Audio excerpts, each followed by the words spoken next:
Hi, I'm Nikhil Abraham, co-founder and CEO of CloudChef, and you're listening to Trust Me, I Know What I'm Doing.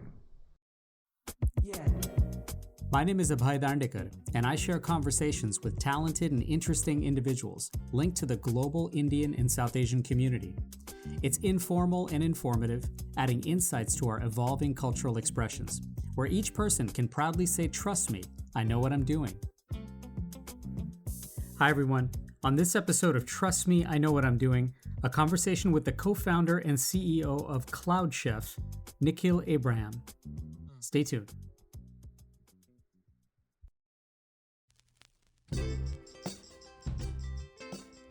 So once again, thank you so much for listening to this and sharing it with your friends and family, for rating and reviewing it wherever you're listening, and for following Trust Me, I Know What I'm Doing on all that social media. So I ask you this. If imitation is the highest form of flattery, then what exactly then is recreation? Master artists are out there right now, expressing themselves through music and dance and written word and all kinds of performance, with students and observers out there who will undoubtedly try and emulate and get closer to mastery. Surely, if you also now add in AI and machine learning models into this process can get accelerated, deepened, and definitely push a lot of boundaries. Now, what if the artistic substrate that's being recreated is a basic human need, like food? Not just for the instant gratification, because if I could have a pav bhaji from Sarafa in Indore, or a chaha from a Dadar Mumbai chaiwala, or a cheese slice at V&T's Pizza on the Upper West Side, I'd move the mountain to get that done. But also for the access and allowing for food experiences to be recreated anywhere and for anyone.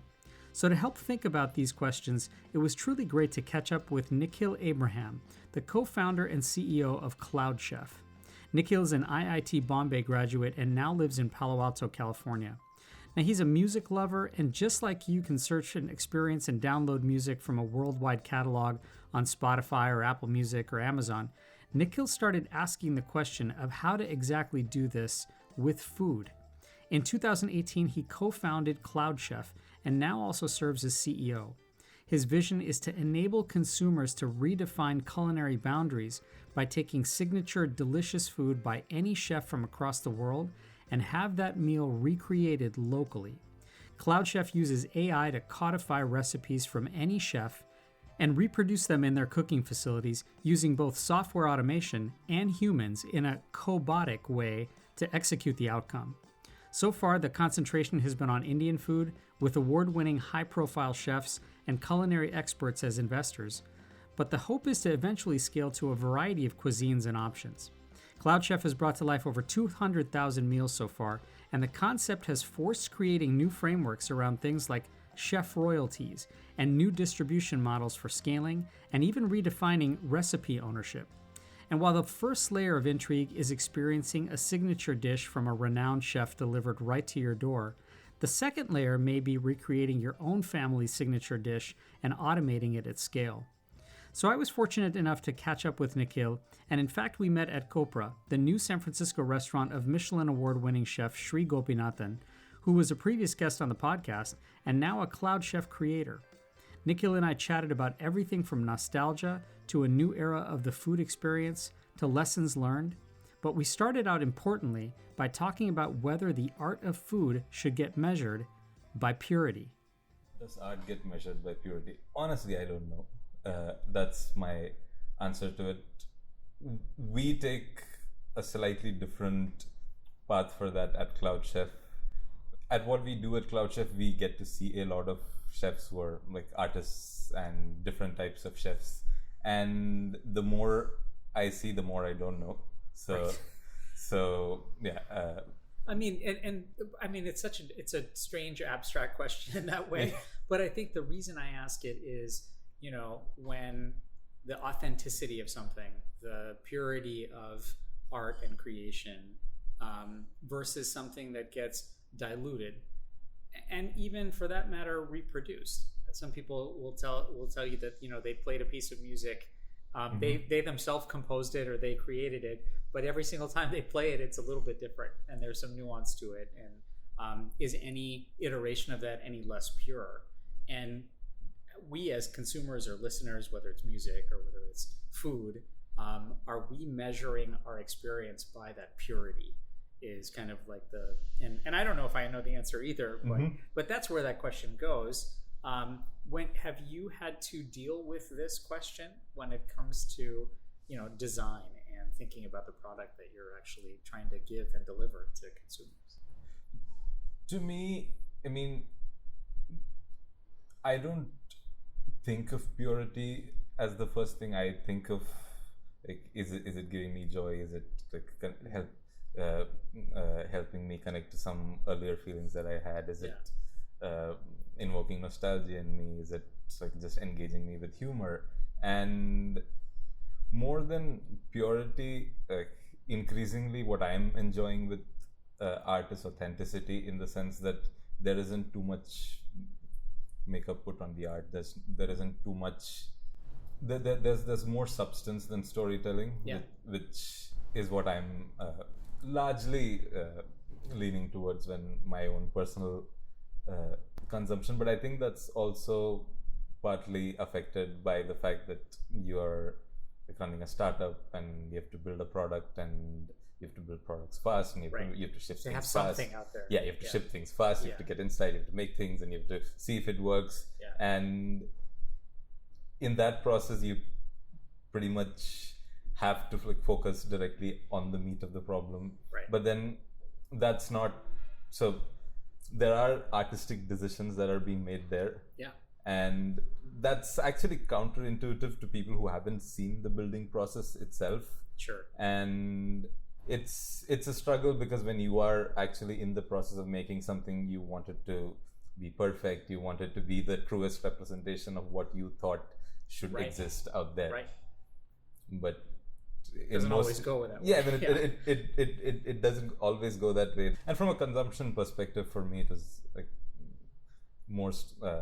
more based on the sense that is this content authentic? Like, is this person acting, or is this actually authentic? Because now we are able to consume from like anywhere in the world. So like we have more than 200 million content creators competing for our attention. Now with so many people competing for our attention, I think authenticity is the key, and like being true to what they are as compared to like putting a facade of what something they aren't. When you were conceptualizing this idea for CloudChef, you kind of mentioned it before, but where did nostalgia come in as for a previous food experience? Where did that fall in? Funnily, nostalgia is part of what pulled the trigger to start the company, and I'll get to that. So I had moved to the Bay Area early 2017. This was right after graduating from college, and I didn't really know how to cook well, and I was craving home food quite a lot.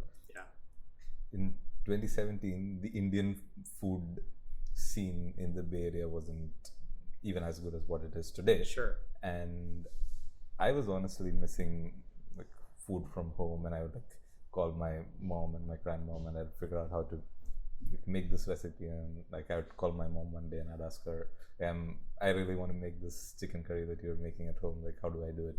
Then she'll try her best to like convey this on video call, and like I mean, I don't know if this is working out as well as you think it as There's well something missing. So I mean, obviously like she knows how to cook way better than I do, and people who know how to cook are also not always the best at explaining it to people who don't know how to cook. So basically this was happening, and my co-founder Atish at that point had moved from Bombay to Bangalore, and we were chatting one day, and we were like, there's gotta be a way. Man, the food in the Bay Area is not as good as I wanted. And I'm really missing high quality Indian food. And what he was saying was also, man, I really like Maharashtrian food, and the Maharashtrian food in Bangalore is not great. And you're like, okay, if only robots knew how to make food, we would all have tasty food, and we would all be able to have what we want to have. But obviously robots aren't there, and robots don't know how to make food. Then you're like, okay, so what it actually means is, in the same way that you can record and play back audio and video, you cannot record and play back taste. So what does it mean to record and playback taste? So we started diving into that, and the first set of like pushback and the first set of feedback that we got on this was that, okay, cooking is an art. How do you how do you codify an art form? How do you take into account all these nuanced things that a chef looks at? Because a chef at the end of the day, every single day, is giving a performance. He or she inside the kitchen, that's a full-blown 3-hour performance of which you get a piece out of. How is that even possible? And the thing is, there have been a lot of casualties on this road where people have said that we will automate food, and like there's plenty of casualty along that way. So we were initially we were of the opinion that it seemed like coming up with recipes is an art, and which unto itself plays into the entire nostalgia conversation, right? Correct. So recipes in itself is art, but recreating them is most likely a science. And then the question is, to recreate recipes really accurately, what level of technology is required? Yeah. And how do you make sure that somebody sitting in some remote part of the world can have access to all their favorite foods, be it their favorite restaurant from Paris or your grandmother halfway across the world? It brings to mind, people who study golf swings, and they have analytics and they have beautiful sensors and technology, and yet at the end you're hitting a golf ball. Unlike being able to taste pav bhaji or some other cuisine where the outcome is completely, again, based upon subjectivity, nostalgia, memory, experience, all those things. And so, in that same way, in thinking about how do you solve this problem, have you found that at least in this journey that you're solving the nostalgia piece? I mean, at least to me, a lot of my nostalgia is being fulfilled through this, because I'm right now sitting in Palo Alto, able to have food from my mom who's sitting in Kerala and has never stepped foot in the US, and it tastes exactly like home. Yeah. So, but again, like, that's an experience that we have for ourselves. Completely. And what we have been able to do is, however, get a chef to cook their recipe once in one of our kitchens. Yeah.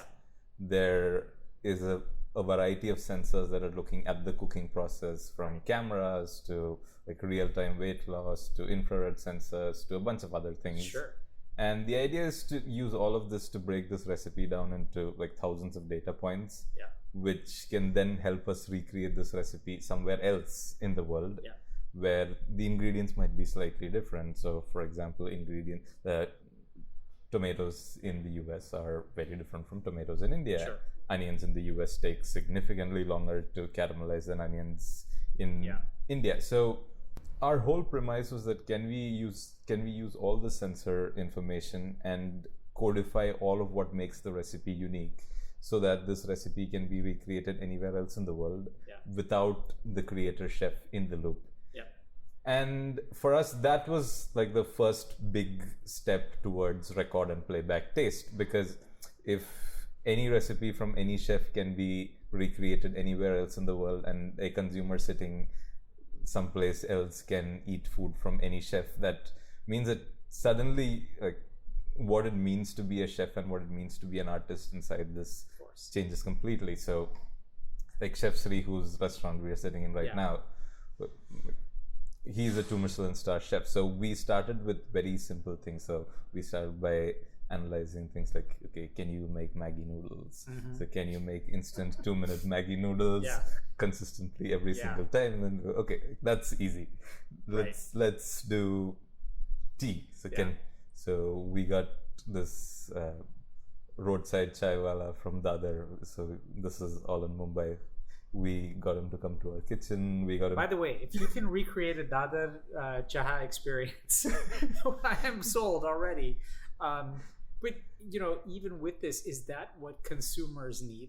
Is the premise in some ways also that consumers need that experience? You just described something that for me means a lot, right? Trying to be able to recreate a chaiwala experience, a panwala experience, a Good. a Maggi noodle experience, as simplistic as that might be, but given it's from someone else's hand, is that what the consumer is basically looking for here? So that's an interesting question, because I and it's also a layered question in the sense that there are different segments of consumers looking at different things. Yeah.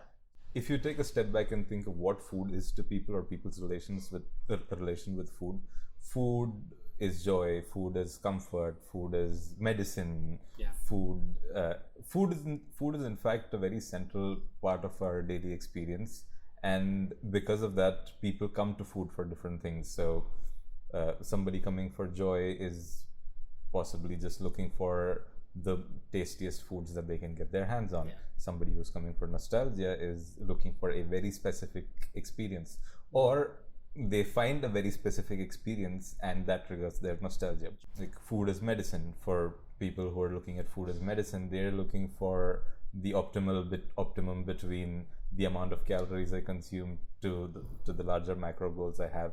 Yeah. To, given all of this, what is the best tasting thing that I can eat? Of course. Yeah. So, given all of these constraints, there exist different brands that service these use cases, and what we want to do is, instead of, so like I said earlier, like, there are more than 200 million content creators competing for your attention, and less than a handful of restaurants competing for a spot at your dinner table. Right. So we want to get all the world's best chefs and restaurants and creators and YouTubers and like recipe books to be able to sell those recipes as cooked food to consumers anywhere in the world. And then for you and me as consumers, we should be selecting, or we should be able to select from the best Indian if we want Indian food. Sure. The top Indian chefs and restaurants who cater to that need. Yeah. So for any consumer need, we basically want to enable you to have the best experience possible through aggregating the best recipes or the most iconic recipes from chefs and creators across the world. You're listening to Trust Me, I Know What I'm Doing. After a quick break, we'll come back to our conversation with Nikhil Abraham. Stay tuned. Conversation.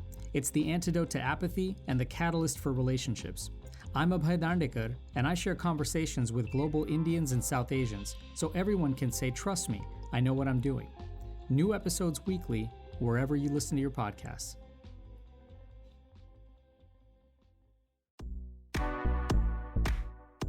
Hi, I'm Congressman Ro Khanna, and you're listening to Trust Me, I Know What I'm Doing.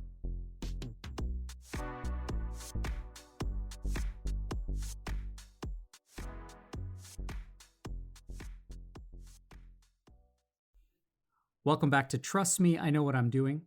Let's rejoin our conversation with the co-founder and CEO of CloudChef, Nikhil Abraham. In some ways, I mean, the ease of discovery and the availability and the access is one thing. Does this, in some ways, minimize effectively the learning process and the discovery process itself?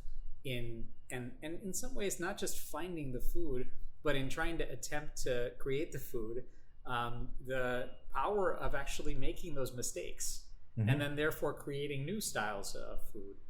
There is some joy in that as well. But on the other hand, it doesn't substitute the access that you get immediately to that kind of food experience. Right. So how I think about this is, if you look at anyone who's cooking food for themselves, some portion of those cooking hours that you do are solely for your artistic pleasure. Right. The other is just chore. I mean, like, you want food, then you I want it, and I'm not being able to reproduce it. Exactly. Like, I want food. I just want, like, I just want something to eat. Yeah. You're mostly cooking at home because you trust your ingredients, Sure. or you are looking for something specific that restaurants aren't able to get to you, or DoorDash Sure. isn't able to get to you. And I think cooking as artistic pleasure, I don't see a reason why people will not do it. I think if anything, in a world where anybody has access to anything, you could make the case that this would be a faster like creative process, or you would evolve faster, where again like there are more recipes than atoms in the universe. Yeah, I mean the possibilities are in some ways endless. And I mean it kind of makes me think of another thought, which is, you know, the idea of the Spotify model, where I'm discovering things, I craft a playlist, but there's also music that I've never heard before that's out there. And so if I theoretically wanted to create a hybrid dish of Shrees, and also in the style of Thomas Keller's at the French Laundry, almost like a melded playlist of their you know, best dishes and that experience, I theoretically could, and for that matter I theoretically should. In the past, that's directed by what I want to do in my kitchen, because I can't get that someplace else. Correct. But, you know, using the power of your model, is that the direction of creativity and user choice that you're hoping for? So in terms of creativity, I think like you said, the possibilities are endless, but the possibilities are endless is also like a open-ended statement. The possibilities are so endless that like I said, there are more recipes possible than there are more unique, tasty recipes possible than there are atoms in the universe. Right. And as humanity over the last thousands of years, we've maybe uncovered like 10 million, 15 million of these unique recipes ourselves. So what we want to do is, if now everything from anywhere in the world can be accessible, what are chefs going to do? Like, chefs are very creative people. I mean, like, they've been creating recipes that other people haven't looked at by taking very complex insights like from the world as to what people want, what kind of flavors are working, what kind of meats are available. So a whole host of things, from culinary to consumer to location, that chefs look at. Once everything from the world gets accessible, I think what chefs will also end up doing is showing us a whole new set of recipes that kind of existed in their brains or were like semi-formed thoughts that now they have to get out and be full-formed thoughts. You will also see stuff like chefs banding together, or AI banding chefs together. Sure. So like, I don't know, like, a Chef Sri / Thomas Keller might be a fantastic collab. Yeah. I mean, in that way, I just made that up, but you know, but I'm sure somebody would want to make that up in that way too, because of the kind of democratization of that combination. I mean, this is fantastic for creators in some ways, right? Because those who are the folks who have, you know, the name or the brand, and those who are perhaps still needing a distribution network or a distribution model, people wanting to scale their food, or people wanting to scale the experience for others to enjoy, does it actually, to some degree, does it limit the exclusivity sometimes of that experience? You know, so, you know, if I wanted to have that experience at the French Laundry right now, it's not something I could dial up and order from it takes quite a bit of money. There's some barriers to that, and maybe those barriers are there on purpose. How, in your eyes, is that a good thing, to reduce those barriers? And is it a good thing for those creators, perhaps, who've built up through so much time and effort and you know, real toil to in some ways create those barriers? I mean, I hope that makes sense, by the way. Oh yeah, I mean, like, it makes total sense. Yeah. So the way I would think about it today is, so realistically, there is only like a couple of ways a restaurant can signal that they're high value today. And the reason for that is, it's very hard for Thomas Keller to open up French Laundry to someplace else, because there's just so much that's going around in the background. Like, he's physically required there most of the time. Sure. And if you are, as a chef, or so the popular narrative with food is that the more scale you have, the worse your taste is, or the worse the experience is. Right. And that food is anti-scale narrative over many years has gotten into consumer psyche as well. Yeah. What that also means is, now if you're a very iconic restaurant or an iconic chef, you would only be able to serve so many people every single night. The upside to that is that your place is always full. You don't have to worry about demand. You just need to make sure that the kitchen works, and everything else falls into place because people are already creating a line up front. Yeah. What it also does is it leaves a ton of value on the table. Yeah. To some degree, like, people in Bombay know about French Laundry. Sure. Like, people in Bangalore know about French Laundry. What percentage of them will eventually end up at Napa to go to French Laundry? Right. A very tiny percentage. So the amount of value that is left on the table, to me, feels like at least 1,000 or 10,000 times bigger than whatever credibility you could lose by being in multiple places. And I say credibility because, like I said, like, there's this consumer psyche that has come in, that food that is made in multiple places is not as good as food made only in one place. But to some degree, we get by that, right? By saying, hey, Thomas Keller's disciples or Shree's disciples who have now gone on to make their own restaurants, you know, that is something that we find to be credible, right? Correct. And there's some currency to that we say, okay, wow, they coming from this lineage, now we're going to okay that. And in some ways, I imagine that the question would be, what's the difference then between someone who is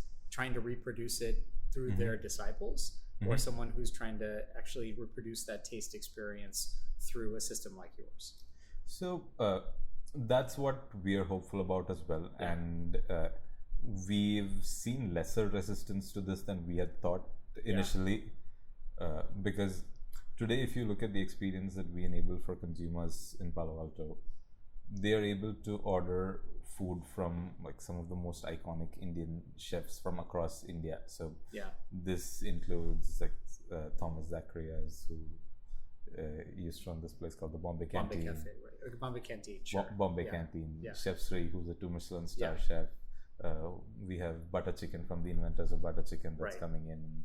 We have dal bukhara from Delhi. Yeah, that's also coming in. Now the thing is, we initially thought we'll see some amount of skepticism, but the thing is, once somebody has an experience where they eat a dish that they have eaten before and it tastes the same, like, then we see the paradigm change completely in people's mind. I wanted to ask you this. I mean, there's in some ways value to the variability sometimes, right? If I have pav bhaji in, you know, a market in Indore versus pav bhaji that my neighbor perhaps is making, you know, I hopefully am appreciating that variability at some point. And whether it's at a Michelin restaurant or a Michelin chef or a food truck, in some ways, though, the CloudChef model is to perhaps not reduce the variability of choice, but reduce the variability of production, and, you know, try and make it so that you can duplicate that chef's dish. And so I'm just curious how you reflect on that. If we try and crave variability in some of our food choices, yet, you know, we don't want variability when it comes to reproducing something. So is that a kind of creative tension that you have to grapple with? We actually don't.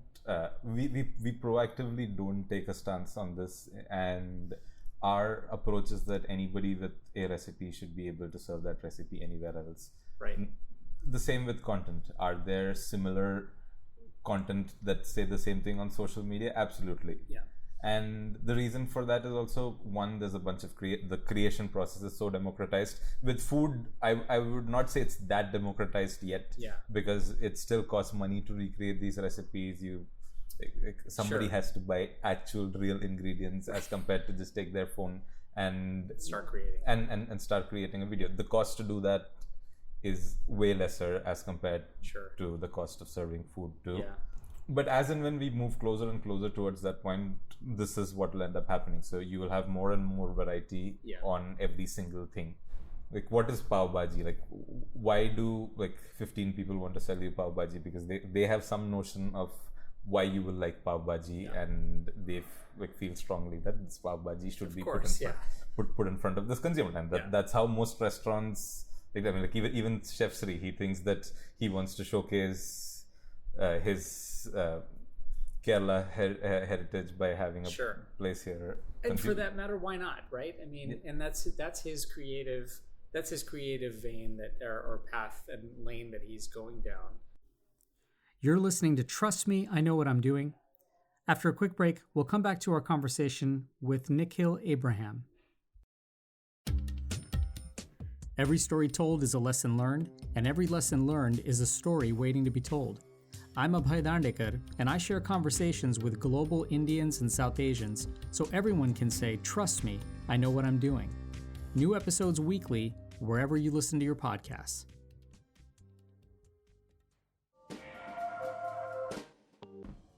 Hi, I'm Sigda Sword, the founder and CEO of The Juggernaut, and you're listening to Trust Me, I Know What I'm Doing.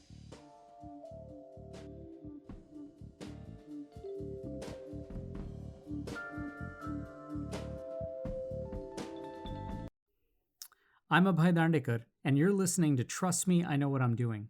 Let's rejoin our conversation now with the co-founder and CEO of CloudChef, Nikhil Abraham. People talk in that way that, Tree's a good example, right? He has the experience in the background and perhaps the instinct and intuition that he's developed in how he's been able to figure this out, and that he's gained through learning. And then as a creator, you sort of develop a relationship with the food, with the people who are experiencing the work. How does relationship development fit into the product model? How does relationship development fit into what you're aiming to achieve when it comes to imagining what success is like for CloudChef? In terms of relationship, there is one, the relationship between the creator and the consumer itself. Today, there are models that allow chefs to engage with their consumers. One is building a restaurant. Right. The other is like one of the creators we work with, Chef Thomas. He has 150,000 followers on Instagram. Sure. And, like, social media. Yeah. So like, if you have like 500,000 followers on social media, you have an engaged user base. You are talking to those engaged. You're talking to that engaged user base, but doing any sort of commerce to them is really hard, because they are spread out globally. And if you're a chef and your social media presence is about being a chef and cooking food, you can't be selling like ExpressVPN, or you can't. So there are creators of food who already have a pre-existing relationship with consumers through social media or through other channels that they can leverage. And I think that will set the way forward for the next set of creators who are figuring out what does it mean to really sell food. Yeah. Because it hasn't really changed over the last like many decades. So, well, but let me ask you one thing: is it more important for the consumer to create or have a relationship with the creator and the chef, or have a relationship with CloudChef? So for us, we don't. So we think the creator's relation with the consumer stands higher than our relation with the consumer. Sure. And to that degree, like, our website today is also like a creator platform. So creators come host their recipes. If you go to Sri's Instagram, you'll like see his link in bio to be cloudchef.co/Atan. Sure. Or if you go to some of these creators, it's just that they don't really have a place to monetize and tell the story, and also to aggregate all this goodness together. And we're just doing that. Yeah. And our goal is that people relate to creators, or somebody will relate to some specific creator. They'll probably have more of their food, but eventually we'll end up trying other things on the platform or other chefs. Are you then a marketplace Yes. for that? I mean, and with a marketplace, it's sort of a envelope for trust, right? That say, hey, look, I've sampled this before. It works for me. I've been able to, have that experience, but that's the marketplace that I'm seeking. Correct. So what we are underwriting as a marketplace is the fact that when a creator tells you that their food is available in this location on CloudChef and you see it on CloudChef, we guarantee you that this is the recipe from the creator recreated in a kitchen with all these processes followed and all this technology in, and it tastes the same every single time. So what we are trying to be is just this trust layer for the consumer and the creator, that today, like, why isn't Sri available in like 500 locations in the US? I mean, there are plenty of people who are willing to franchise this stuff. It's just that it's very hard for them to underwrite their operations, or like it's very risky to do a food operation, because ultimately if the food doesn't deliver or if the food doesn't stand up, you can have all the great ambience in the world, you can have all the great service, but if the food doesn't stand up, it's really hard. The content is still king. Correct. So basically content is still king over there, and because content is still king and the execution is really key, we kind of act as this trust layer, saying that, look, if you've recorded your recipes with us, those recipes are going to be recreated in facilities that have all our tech. How much of the trust layer also involves the leap to say, I'm going to allow a computer, I'm going to allow data to be a participle of that trust? I mean, was that something that even for you had to take that leap of faith to say that this is something I'm going to allow to be a part of that trust layer? So funnily, when we started, we had the first meeting of CloudChef. So the three founders, we sat together and went to this place, Bombay Canteen. We approached Chef Zach and we told him that, see, this is what we're doing. This is what we're planning to do. At that point, the larger theme was that we think that we can break down recipes using sensors and then recreate those recipes elsewhere. We have no idea about everything else around it. We are just starting the company. Today's day one. And his response is that, I don't think this is possible. And part of that is also because there's a graveyard of startups here that weren't able to do it. And unfortunately, the approach that most of them took was that of viewing the chef as a glorified timer, and not all this complex data that a chef is looking at. And that doesn't work, because, I mean, like I said, if you saute onions for 5 minutes today, they might get brown. But if you saute them for 5 minutes 2 weeks later, they'll probably they won't be brown. We initially had a tough time just even getting like chefs on board with the idea that, okay, their recipes can be recreated using data. And then eventually, like once we started building things one after the other, so some chef would come in and like do a recording, and eventually enough of the Bombay chefs came in, like, and then all the chefs seen Bombay. There's some momentum. Hey, it works. So that momentum started like reaching people like Sri, and like even like Chef Sri. If you ask him the first time we met, I told him all of this. Like, I don't think so, man.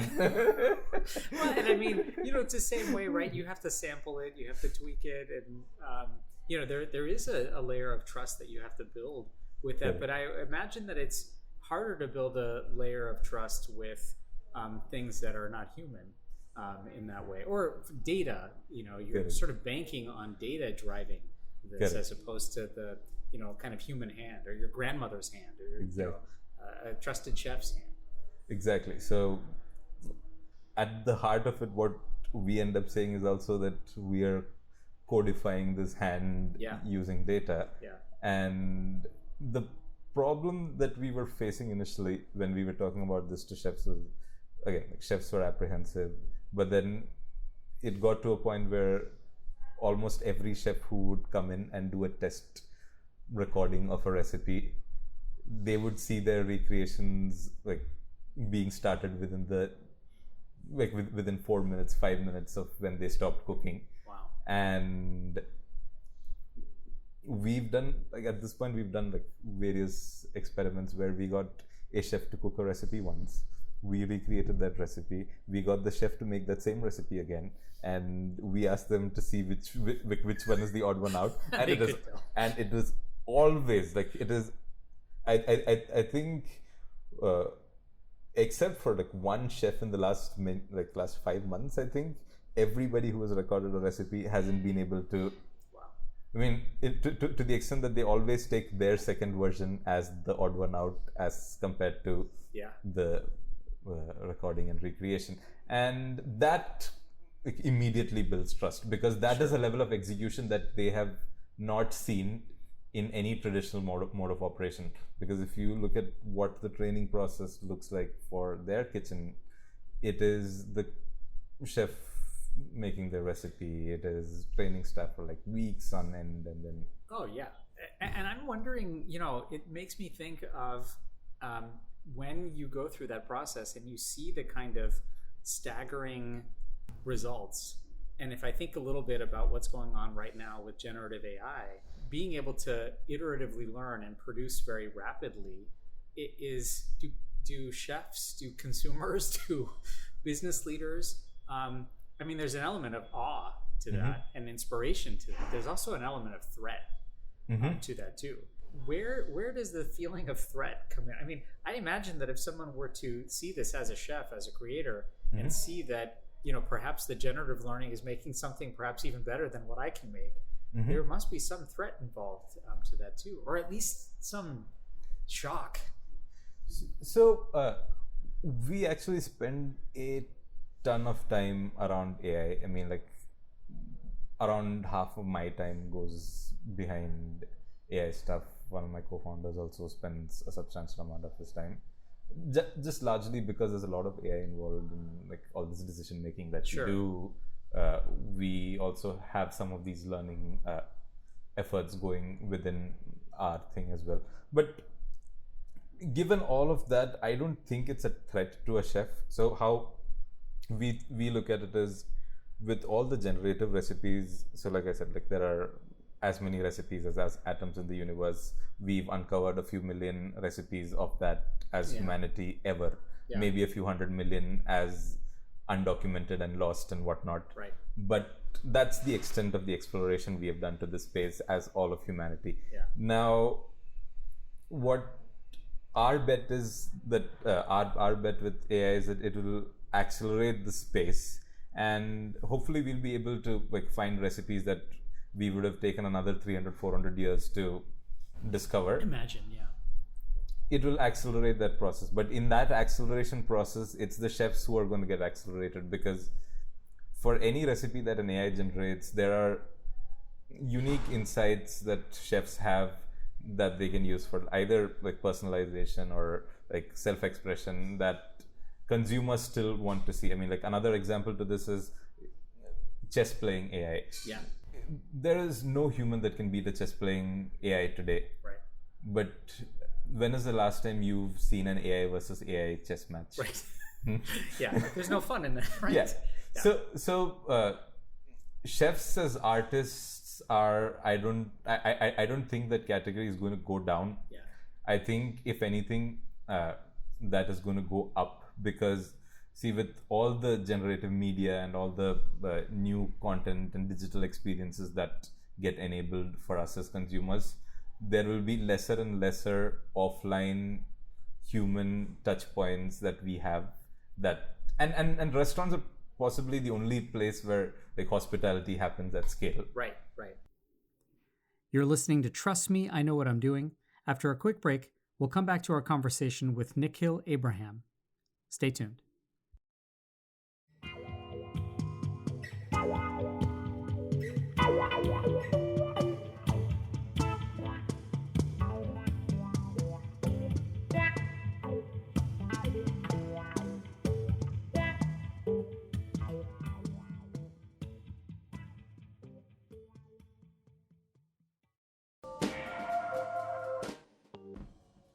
Hi, my name is Richa Morjani, and you're listening to Trust Me, I Know What I'm Doing with Abhay Dandekar.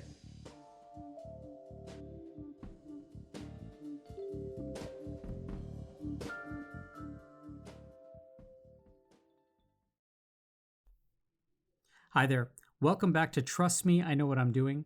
I'm Abhay Dandekar, and let's rejoin our conversation now with co-founder and CEO of CloudChef, Nikhil Abraham. I guess one of the things that I imagine, there's so much attention right now to understanding and sifting through whether or not this has been, an essay or a piece of writing has been produced by a bot versus somebody that's human. I mean, in the end, will we have to have some kind of chat or a CAPTCHA that separates out the kind of artificially created one versus the chef created one? Well, I think that's going to be extremely hard. Yeah. I think it's going to be an even more harder problem with food than it is with writing, because with writing you can like abstract out people's features. You typically have like a host of content from them from before that you can use to. With food, my hunch is it's going to be harder. Yeah. And the thing is, it's very hard. Like IP is very tricky in food to start with. Intellectual property, sure. So intellectual property, like, who owns what recipe? Like, is there an owner for samosa? Yeah, for samosa. Yeah. I mean, if you go deep enough back in history, you'll probably find the first person who made a samosa. But people will have their adaptations of a samosa. I think most of the plagiarism, intellectual property stuff will be more apparent on the branding of the recipes and how the story is told. Now, if you have the exact same recipe with the exact same story told, probably you can find out that's plagiarism. Sure. But to what degree people will do it, I am more hopeful for the fact that with all the AI stuff that's going to unfold over the next few months, it will be even more incentive to be different than to be same. Sure. So as long as we can have this larger structure of being incentivized to be different as compared to being same, and almost allow for the licensure and the agency to actually accept that and embrace that. Correct. Is that where in this way is there a role still then for instinct and intuition and even irrationality with these kinds of things for food choices and experiences? And if there is, then will CloudChef as a marketplace be a source for seeking out sometimes that irrationality, that instinct? How does that fit in? So the irrationality and instinct. I'll give you an example of this real quick. Sri told me a story once about how he was making some dish and he wanted to use a pickle for something, and that's the traditional way to make it, but he wanted to use it trying to use a plum. And he's like, well, why not? I'm making this California Indian cuisine, and that it's irrational to somebody else who tastes it, from a classic standpoint. But for him, it's quite rational. I mean, that irrationality is now the creative process. Yeah, I mean, like you can never rationalize art, and art is. I mean, to my previous point, like recipes are art. Coming up with recipes is art. It is a very tough creative process which is like any other creative process where you could be irrational, where you just have to like try out a bunch of things, fail. Maybe like you'll have days of not have, like you'll have sometimes you'll have a blank slate problems.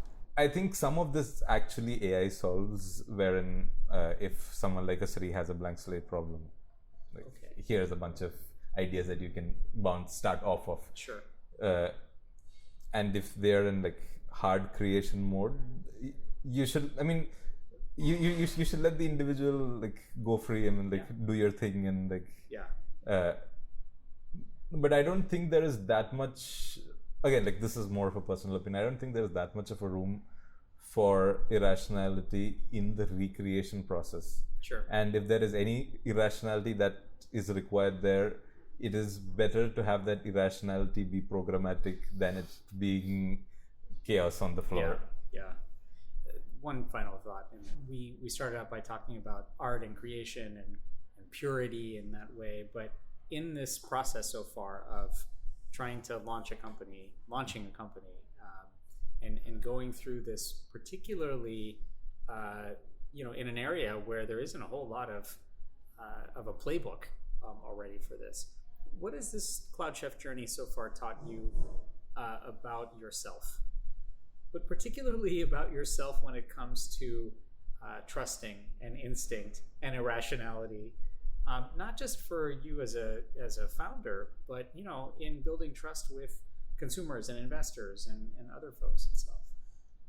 So being a founder actually gets you to take a step back and think of yourself from the outside and not just from the inside, which is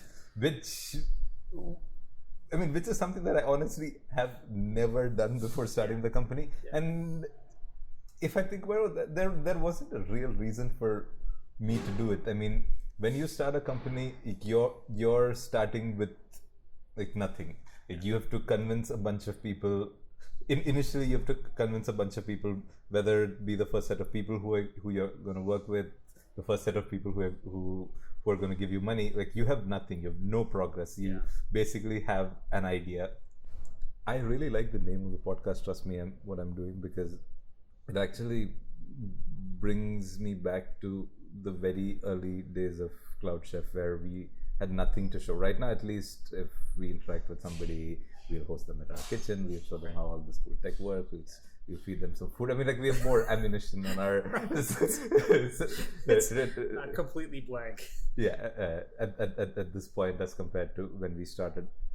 And initially, we would actually give in to some of the ideas that were imposed on us. And I think the biggest thing that I kind of learned across this way is that eloquence is not directly correlated to excellence. Sure. So a lot of people know how to articulate points really well, but when it comes to actually doing things on the ground, only a fraction of those people can know execute. How to execute. Yeah. Which has two problems. One, if you focus too much on that aspect, what ends up happening is it's the people who have the coolest sounding ideas that get to build stuff as compared to the ideas that actually work. And we give others more of a benefit of the doubt as compared to trusting in ourselves initially, was that some people were able to articulate what we were doing better than we could when we initially started. And we thought that is the ground truth and that's how things are. But then when you sift through it and you waste some time and you figure, oh shit, what I thought initially, or what we as a team thought initially, was in fact the right in fact the right thing. We either didn't have the right language, or we didn't have enough trust with the other person to inspire them to move on this hypothesis as compared to something else. What that has taught me, however, is every time now a situation like that arises where I'm very confident that something is true, or my instinct is that this is definitely wrong, but somebody is explaining it in a way that makes it feel like, oh, this is the most convincing thing in the world. I've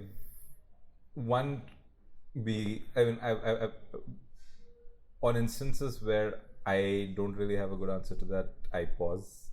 And in instances where I kind of have a half-formed answer to that, it's usually then talking to that person, engaging in this dialogue to understand why I feel this way. Yeah. Because if they can articulate your problem better than you do, because in most cases when you're building something, you're too in the weeds of what you're building, that you kind of use terminology that only a select few people who are around you, who are working on the problem identify with, because that's the people that you spend the most amount of your time with. And over time, like even like investors in your company start coming into that middle ground where they also recognize some of that language. Yeah. So when you talk to people completely outside our sphere of influence, whether it's people who are looking at hiring us, trusting my experience, figuring out why I feel something a certain way, or why my instinct is so far on the other side when all the logic is to this side, instead of hiding that, instead of ignoring that, proactively diving into it and tearing it apart and understanding why I feel that way is also like a big accelerant to the learning process. I mean, otherwise you would have learned that same thing after making the mistake 7 months from then, or like 8 months from then. Whereas if you dive into it, and the thing is, like, counterintuitively, most people don't do this. Like I didn't do this. Like I had a company before this. Like I've not done it that much there. I've not done it that much with the music either. Although, I mean, like the people who are really good at making music obviously do this. They do this well. But more than anything else, I think it's that patience, it's that learning process, it's the ability to step back. And more than, I hope more than all, it's the patience that, and in some ways the excitement that people will have for this very fascinating idea. Nikhil, thank you so much for joining us. This was a real treat, and I hope we can visit with you again. Yeah, absolutely. Thank you so much for having me. This is wonderful. It was a treat to be here. Thank you so much for having me. Thanks so much, Nikhil. And you can go to cloudchef.co to learn more. And by the way, you can recreate the magic of Trust Me, I Know What I'm Doing by sharing the podcast with your friends and helping rate and review wherever you might be listening. Till next time, I'm Abhay Dandekar.